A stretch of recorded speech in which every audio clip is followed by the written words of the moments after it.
we're getting ready to take the bed off here. Thought it would give us some more light and some better camera angles for the transmission. So we cut the heads off of all of these bolts. You have to cut the head off 99% of the time. They come with these little itty bitty Torx bits.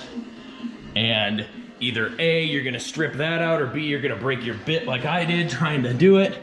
Luckily, 2 of mine were completely rusted out, so I didn't have to do those 2.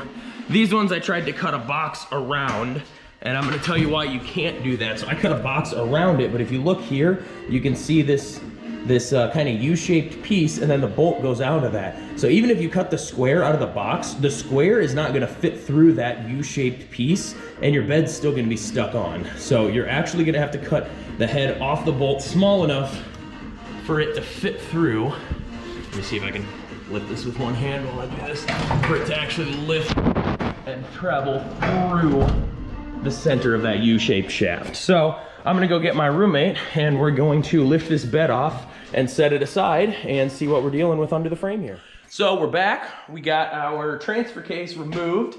We got the box of the truck removed. You guys probably noticed there's a big piece here missing. If we go ahead and take a look at this, it is rusty, it is dusty, and I'm gonna give you guys a quick tech tip here. This is what happens when you live somewhere cold and you don't wash your vehicle. This is actually part of my frame that I'm gonna have to go in and probably cut a chunk out and weld in a piece to reinforce it. The actual frame rails are pretty good, but this cross member is toast. The bed is not any better. The bed is full of holes all over, shit falling apart, exhaust falling off, caved in, missing corners over here. Everything is just rusted all the way through. And what that is, for the most part, it's just age and wear and tear, but it's also road salt. In places where you have cold conditions, you have road salt, and keeps the road from being slippery, but it also erodes the metal on your vehicle. That's why it's important to wash your vehicle, and every once in a while give it a good undercarriage spray down with a pressure washer, because this is what's gonna happen. You're gonna end up having to replace a bed, body panels, whatever else. So we're gonna take this outside when we're all done, pressure wash it all the way down, double check and see what spots need to be replaced and welded, and then we're gonna bed line it, and we'll be good to go. But for now, it gives us this nice open hole to set up all sorts of camera angles and lights and stuff so we can actually see what's going on with our transmission up there. Well, I'm sick of being under here. You guys are probably sick of watching the same camera angles over and over. So what we're gonna do is we're gonna try and plow through this. So we've got a couple bolts here holding this cover on, and this cover is just a flywheel and torque converter cover on this specific transmission. Just keeps dirt and stuff from getting up there. It doesn't really serve any mechanical purpose other than just keeping things clean. It looks like that might be one of the last ones holding this in, because this is starting to peel and it's starting to drip. Always keep a bucket handy. You never know what's gonna drip. There's not supposed to be fluid in here, but obviously whatever was leaking made its way into that pan, and it's just kind of sitting there. There's that down and out of the way. I can see it's got some fluid in there, so we're gonna let that drain for a second. But while it's draining, we're gonna see if we can't work our way around to this other side here. God, thank you. Whew! Forgot to mention, guys, this channel's just like an ASMR channel, except instead of listening to people speak softly, you listen to my ratchet clicking and me having a heart attack over here. Alright, I got oil in my armpit. That is the worst place to have oil. Now we'll go over here to the starter. And I already kind of cracked these bolts loose, so they should come out relatively easily. Let's even see if they're finger loose. They are. Wow. Wow, when the when the massive bolts for the starter come out easier than the light little 1/16 of an inch carrier that we have. Lost my light, but finger loosen this bolt out. Came right out. And on this particular starter, there are 3 bolts that hold it on. I can feel the third one up here. I do not have the proper wrench to do that, so I'm gonna go grab it. The third bolt is all the way up top. And you might not be able to see it, but it's up there. You just gotta feel for it. Oof, and try not to get rust in your eyes, that never helps. Rarely helps, I should say. Maybe it helps sometimes. And actually, I think I can get a socket on here because this wrench is not fitting. So we're gonna try getting that socket on there. Actually seems like the easier play at the moment. Okay, like Lucy, oh my God.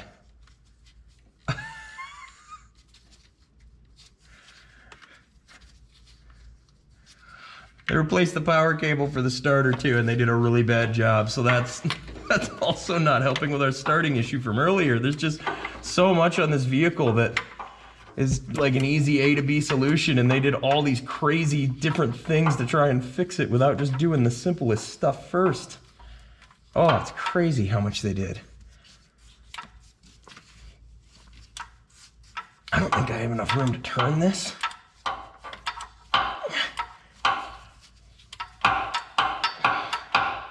Is this turning? It is turning. It felt like it wasn't doing anything because there's no pressure, but it turns out they never really fully tightened this bolt. So we're basically going to be able to finger loosen this right off too. Some people, man. All right, so our starter slides right out there. Now, a lot of people will remove the starter from the vehicle. I don't think that's necessary, to be honest. It's really not in the way. I've got a strap, and we're just gonna hang it up like we did everything else. So we can come over here to our shifting paw and grab that, and we can go, look at that, all the way into drive. So there's park, reverse, oh, I skipped two there, park, reverse, neutral is straight up and down. So now we know we're in neutral. So we can come over here, and it'll probably be hard to turn this flywheel by hand, but if we take something like our pry bar here, we stick it in the corner, we'll do this. Okay, you can see it there. It's just barely moving. Only moving a couple teeth at a time, but it's moving. Another way you can do this is if you leave the starter hooked up, you can turn it over with the starter, which also an option, but I don't really mind doing it by hand that way. And then I'll go back over here, you'll listen for the click. That's me shoving it back in park so that this can't spin anymore. And then, once it's not able to spin anymore, we're gonna go up under here and loosen these bolts that you probably can't see.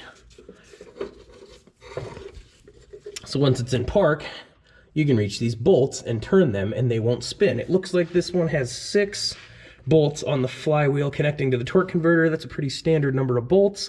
So we're gonna go ahead and loosen all those nuts, and then we're gonna turn the engine over by hand like we just did to get to the nuts that we couldn't reach before. We'll take all these nuts off, and then we'll be ready to separate the transmission from the engine. We took all of our nuts off of the torque converter here and separated it from our flywheel. Now, I've never seen a Ford torque converter before, but usually the holes are in the torque converter and then you have bolts that go through rather than studs being on.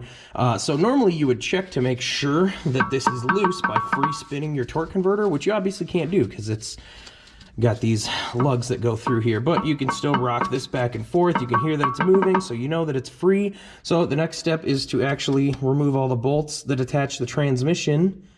We got one here, one in the same spot on the other side, and I imagine it's probably got 5 total that are gonna go all the way up and around here. So we got one, I can feel a second one right here, third one up here, and it seems like there's probably 6 total. There's probably 3 per side. So those are all 19s. So I'm gonna go ahead and remove all of those, and then the transmission will be ready to come out once we remove the transmission lines. So it turns out over here is a much better angle to see those.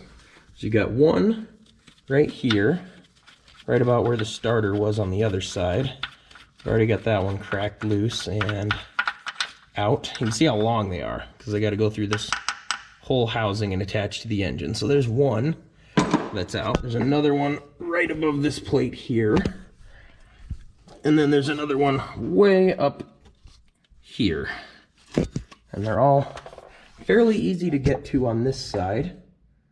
Hopefully the other side is equal to this. So let's get this side done. We'll hop over the other side.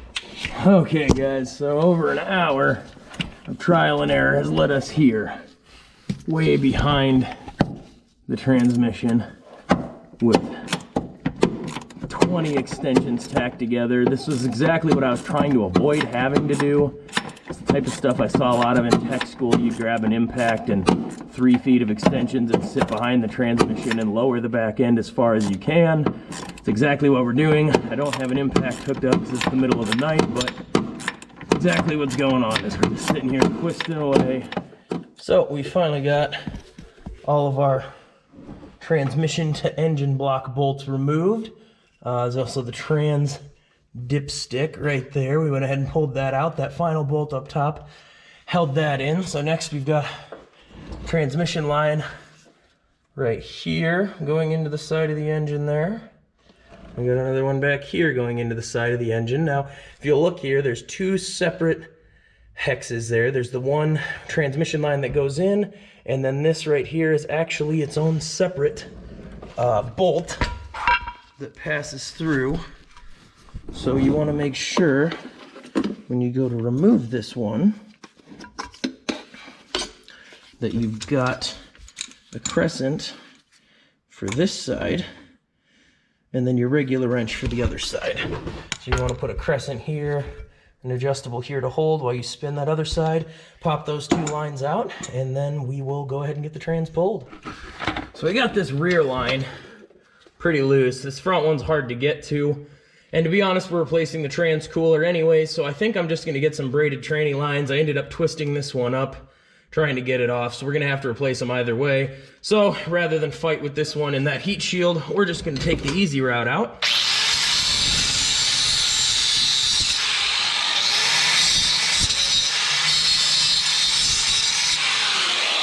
Slice right through the center of both of those lines, and our transmission is ready to let go. As you guys can probably see, there's already a sizable gap there. This transmission is ready to let go. It is so loose. So we're gonna go to the back and we're gonna try and wiggle it out. This thing is just absolutely begging to come out of here. I guess we're gonna let it. Oh, hey, will that work?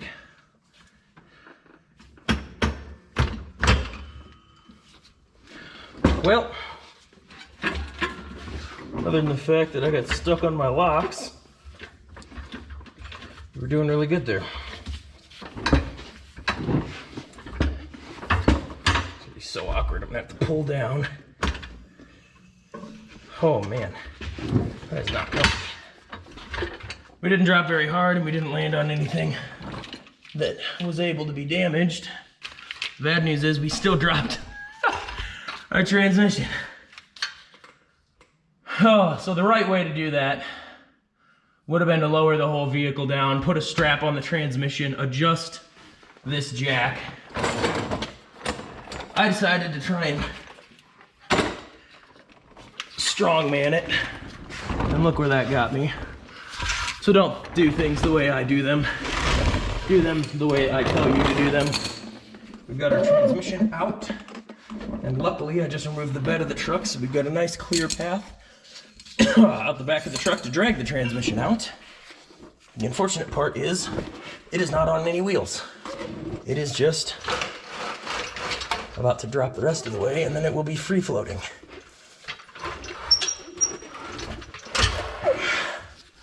There we go. She's just sitting on the ground nice and loose there. So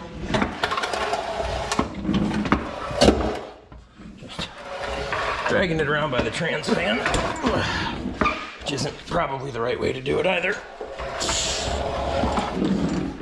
But she is out of the vehicle and ready to be hoisted over to my bench. Now, if you've got a friend that's willing to help you out with a pair of hands, you can pick this up. It's somewhere between 200 and 300 pounds. It's not super heavy, But I'm going to go ahead and use my engine hoist for this. But we're gonna get the torque converter off first. Make sure you set that with this side up, or you will have a very, very bad time. I've already got a leak all over the floor. Most of that is from here, from this torque converter, which is garbage anyway. But this is what happens when you do things the wrong way. Look at that absolute massacre that I now get to clean up. This is why you don't do things the way I do them. This is why it's a very good idea to do things like this in a shop. Luckily, I got plenty of floor dry and none of my tools were sitting in there, so we've just got a puddle to clean up. But man, is that a big puddle. So we'll get this put on the bench. In our next video, we'll start tearing into it. Thanks for watching, guys.